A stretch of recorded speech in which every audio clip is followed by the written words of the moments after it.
Ladies and gentlemen, welcome back out to the channel. My name is Nick, your coach of the West Michigan Whiscash. I'm here with our Week 1 team builder prior to our Week 1 battle. So in this video, or in this part of the video, I'm going to be going over what 6 Mons I am bringing on my team, what I expect my opponent to bring, and then right after this, we're going to get right into the battle. So you can see my Week 1 opponent is Purplepiglis and the Greenville Grumpigs. He's rocking a team of Excadrill, Gliscor, Gigalith, Inteleon, Hariyama, Clefairy, Mega Altaria, Azelf, Amoonguss, Swellow, and Electivire. So he's running a sand team, which can be difficult to prep for. His main sand core is Gigalith with that Sand Stream, and Excadrill kind of to abuse it with Sand Rush, though it also gets Mold Breaker, which does help against Necrozma if he wants to try and use Mold Breaker against that Neuroforce to nullify it. Gliscor also doesn't mind it too much being a ground type. It does get Sand Veil, but I'm pretty sure it's not allowed to run it in this league. And other than that, his team doesn't benefit a whole lot from the sand. So I'm not necessarily too worried about that. Inteleon's a fast special attacker. He does have two status absorbers in the forms of Swellow and Hariyama with Guts. He has 5 Stealth Rockers in the forms of Excadrill, Gliscor, Gigalith, Clefairy, and Azelf. He has no Rapid Spinners, I don't think. No Rapid Spinners. He has Defoggers in the form of Gliscor and Swellow. And he has no Spikers. No Toxic Spikers, but he does have a grounded Poison type in the form of Amoonguss. So that's our matchup, and let's get right into the team. First Pokemon we're bringing is probably going to be my dedicated lead. We are bringing Bro the Scrafty. He is rocking an Assault Vest, which will multiply his special defense by 1.5 on the caveat that it can only click attacking moves. Its ability is Intimidate, so upon switch in, it will lower the opponent's attack by 1 stage. It is rocking the moveset of Fake Out, Knock Off, Close Combat, and Ice Punch. 208 EVs in HP, 252 EVs in attack, 4 in special defense, and 44 in speed. So what does this do for us? The 44 in speed is there for Hariyama. If Hariyama comes and it's not running any speed, which seems most likely, it will be able to get a last-ditch attack off on it. It outpaces it by a few points. So I think it would have to run 16 to 24 EVs to be able to speed tie or outspeed Scrafty, which I really don't think it'll do. The max attack adamant is just for the highest damage output possible. The rest is in HP because I want this to be as bulky as possible. This is my lead because I think it beats any possible lead, or any of his likely leads, I should say. I think his most likely leads are Suicide Lead, Excadrill, Suicide Lead, Azelf, Gigalith, or Gliscor. So the whole strategy is going to be Fake Out turn 1, so that way I can break potential sashes on Excadrill or Azelf. If he leads Gigalith, I can waste that sand turn, and then go for an attack that'll knock it out on the following turn. Close Combat will kill the Excadrill, Ice Punch will kill the Gliscor, Knockoff will kill the Azelf, and then Close Combat will do, I believe, 75 to 88-ish to the Gigalith. Aside from that, it's a good switch-in, good pivot, so that way I can lower the attack of Pokemon and then bring something else in to take a hit better. Moving on, we are bringing Nacho Libre, the Hawlucha. It is rocking the White Herb with the Unburden ability. Its moveset is Close Combat, Swords Dance, Acrobatics, and Roost.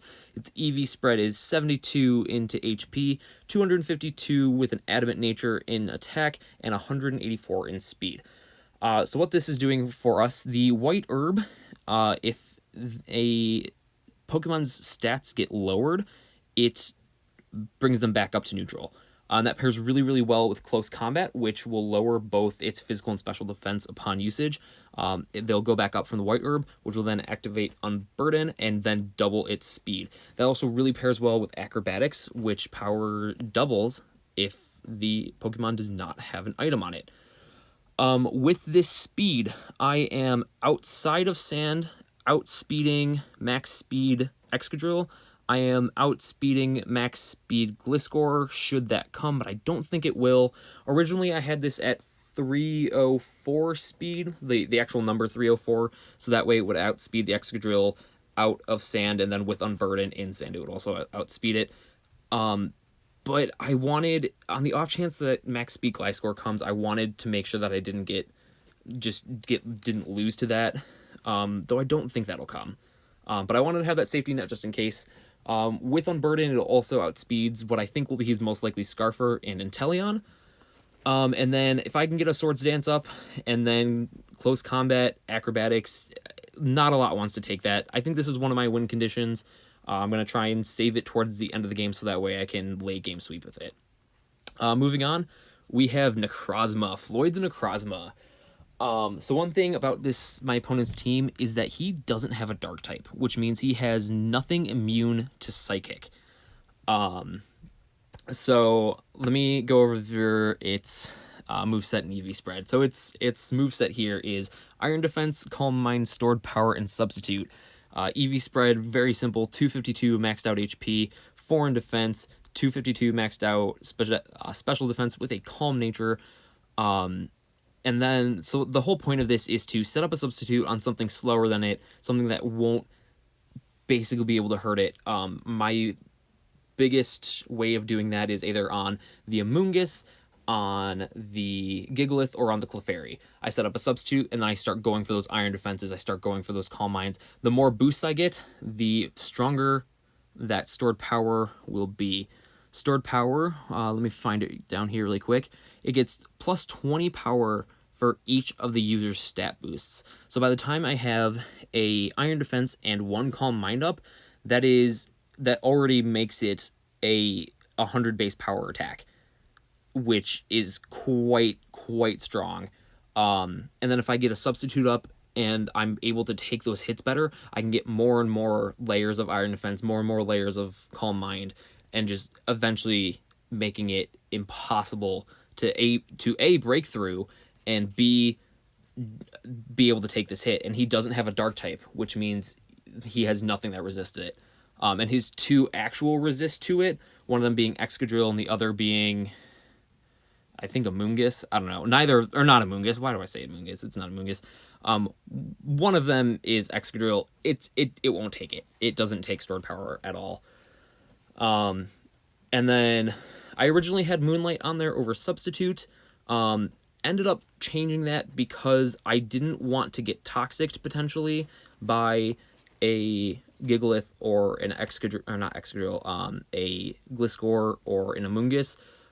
So I put Substitute to avoid that, and also Moonlight in Sand doesn't heal as much as if it were clear weather.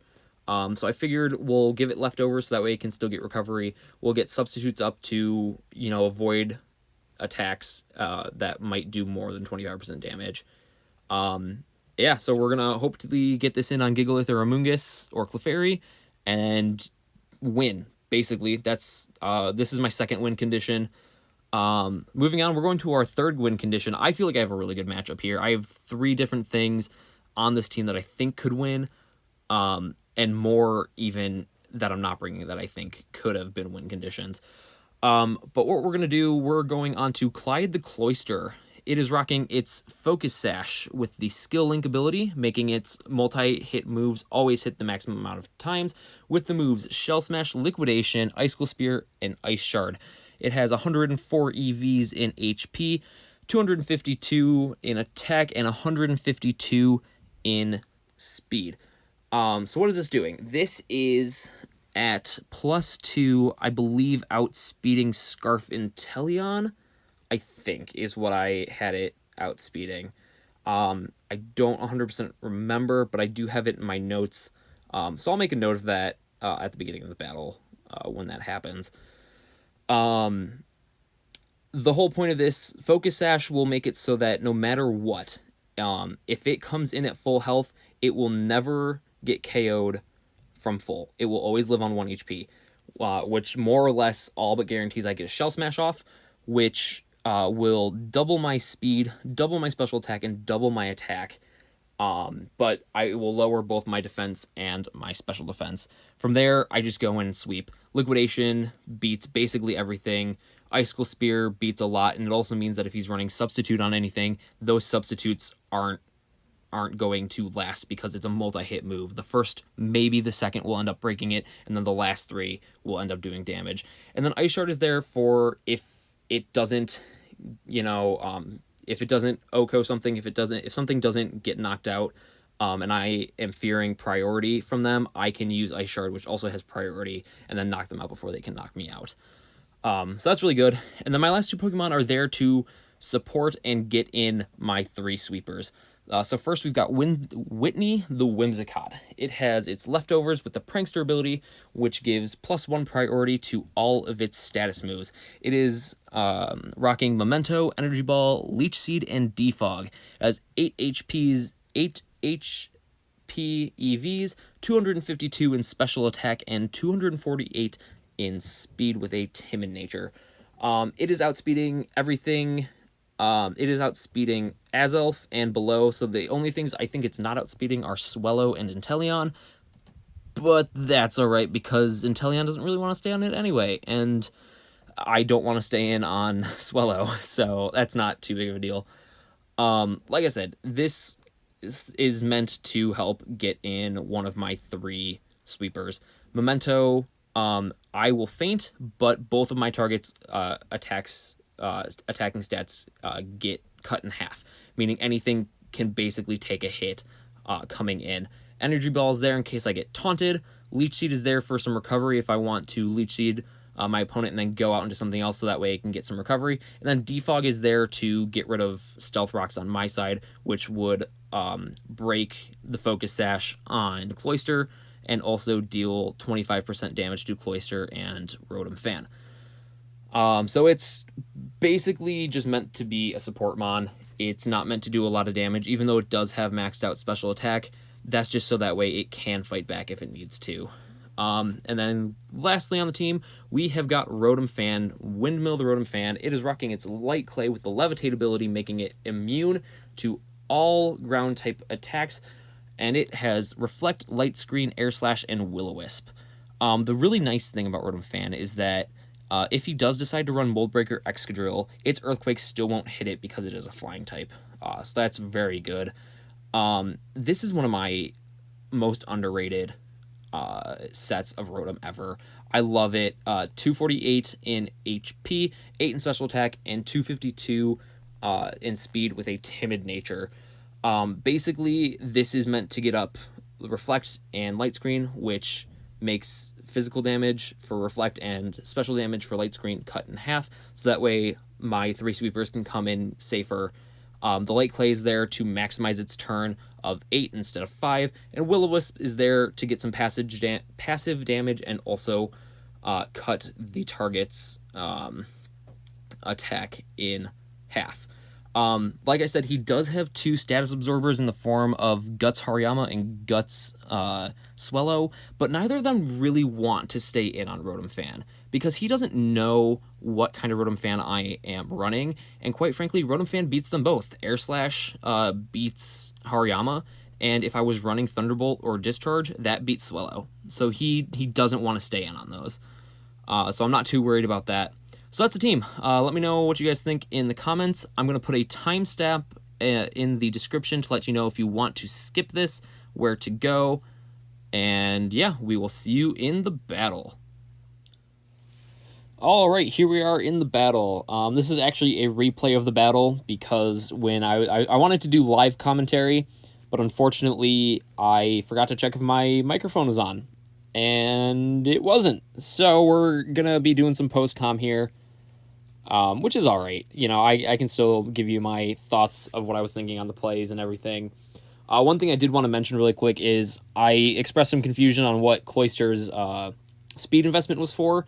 I checked my notes. It was to outspeed a Mega Altaria at +1, because I was kind of expecting Dragon Dance to come. But you'll see Dragon Dance did not come. So let's get into it. So my lead every time was going to be Bro the Scrafty. Because like I said, I thought Azelf or Gigalith would be his most likely leads as like a taunt suicide lead. So my play every time was fake out into anything to break the sturdy on Gigalith if it was running sturdy instead of sand, break the focus sash on Azelf, which is what he was running. So I'm able to break the sash here. And then I just go for a knockoff on his U-turn. I knew it would kill, and he kind of brain farted and went into Clefairy, so I knocked off its Eviolite, making it significantly less bulky. You'll see here, I went for Rotom Fan here. I was kind of worried about Moonblast. It could always take it. I think it would be 3-hit KO'd by Clefairy Moonblast uninvested, but more importantly, I was kind of scouting for Toxic, and I figured, Rotom Fan was kind of my most expendable member out of anything, so I went Rotom Fan. He teleports out, and I just go straight for the screens. I take the time to set up the Reflect. He's actually running Facade, which is a really cool tech that I liked that not a whole lot of people run. So I go back out into Scrafty once my screens are up. It takes this Facade so well because the screen's up, the Intimidate. He actually gets rid of my screens with the Fog, but I reveal the Ice Punch, which doesn't KO, unfortunately, but, he knows that it's not a safe switch-in anymore. So I click Knockoff because I figure he wasn't going to stay in. Knockoff would kill anyway, and unless he went out into Clefairy, something else is losing its item. But like I said, he goes out into Clefairy, and at this point, I'm pretty confident that he's not running a Toxic on it, so I'm going out into Floyd. I'm clicking Substitute, and I am trying to, just start boosting up. So that's what I do. He throws off a Wish. I get my sub up. He teleports out into Gliscor, so that way Gliscor goes almost back up to full. And now I'm starting to boost. I click an Iron Defense right away. He breaks my sub with Earthquake because he's faster. But now I know that since I have this Iron Defense up, nothing is going to break my Substitute on the physical side. You'll see he goes for Knockoff, and it doesn't break the sub. So I'm able to get a Calm Mind up there. So I'm starting to boost this stored power. It's currently at 100 base power, I think. And now he goes out into Altaria, and this is where I was kind of nervous. I didn't know exactly what Altaria was going to do, and I just started boosting up again. So I'm like, hey, I can probably just kill it, and this is his Mega, so I don't know what he's doing, but okay. So on the next turn, I'm like, yeah, let's go for it, kill it. And then he goes for Psych Up. And you'll see, Psych Up just copied all of my stat boosts, so he's trying to use my stat boosts against me.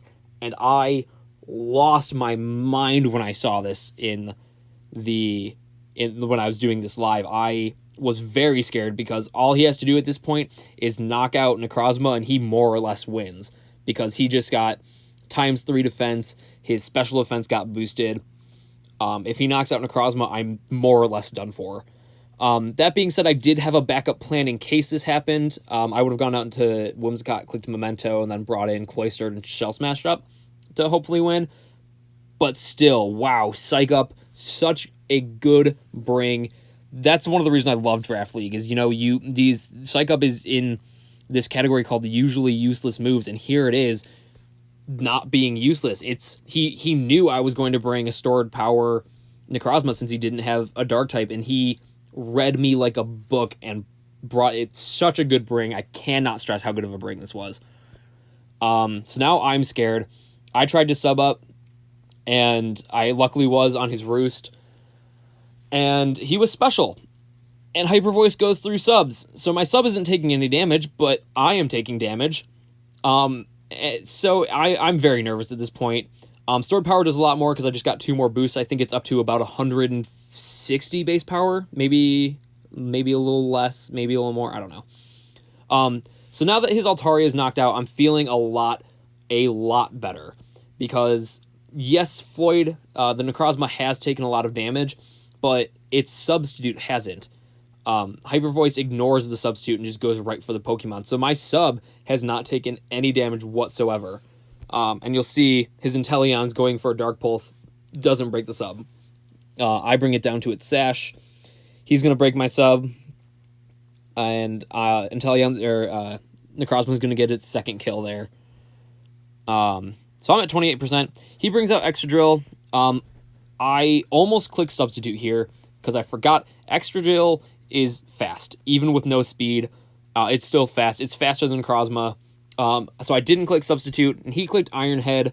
And that just let me get Extra Drill. And then he clicks Toxic and lands it. I'm not sure why he didn't do that in the first place, but it's, neither here nor there. So Necrozma's on a timer now, and now he's just trying to, protect, stall, switch around everything. He ends up sacking his Azalf instead of Clefairy. I probably would have left Clefairy out for the sack instead of Azalf, but he chose to want to keep that to try and stall more. I wanted to try and preserve differential and get a 6-0 win. I thought that Rotom Fan could take the Facade better, but I forgot it had Reflect up last time, so it goes down to about 10%, but I get my Reflect back up. It KOs me. At this point, I'm going out into Cloyster. I'm clicking Shell Smash because I know I can take any attack. I have a Focus Sash, and I have Reflect. And at this point, this is GG's, and Cloyster gets 2 kills. Necrozma gets 4 kills. So a very, very nice 5-0 win. You can't really ask for much better of a start to the season than that. I did try and do a post-interview with Purplepiglis, but unfortunately the recording failed. Not sure why. It's something on my end. I'll look into it and try and do, kind of post-battle interviews, but kind of the summary of it is, he wasn't super confident going in because my team is just so offensive, so he brought everything except Inteleon and Azalf were running mixed defenses of some sort. So he was just trying to outlast me. Unfortunately, it didn't end up that way because my team was just too offensive to handle. So, but he, he is a VGC player, so he's kind of new to singles a little bit, but also he made a switch right away. He knew that he can't just not have a dark type because if something else gets stored power, they're going to do it. So he dropped his Hariyama, went straight and got Pangoro, which is part dark type. So he's got that at least patched up for now. I'm excited to see where the rest of his season goes. I do think he has a good team. Sand is always really hard to prep for. Excadrill is such a good Pokemon in or out of Sand. And that just leading the charge. Azalf is super good as an offensive Pokemon. Mega Altaria is really underrated in my opinion. I think he's going to do really well the rest of the season. I'm excited to see how he bounces back. But with that, the West Michigan Whiscash take a 5-0 victory in Week 1. We are 1-0 plus 5. We're currently sitting at 2nd overall given the other battles that have played. There was one battle that was a 6-0, so they're ahead of me based on differential, but still 5-0 is an incredible first start. I'm excited to see where the rest of the season goes. I will see you guys in the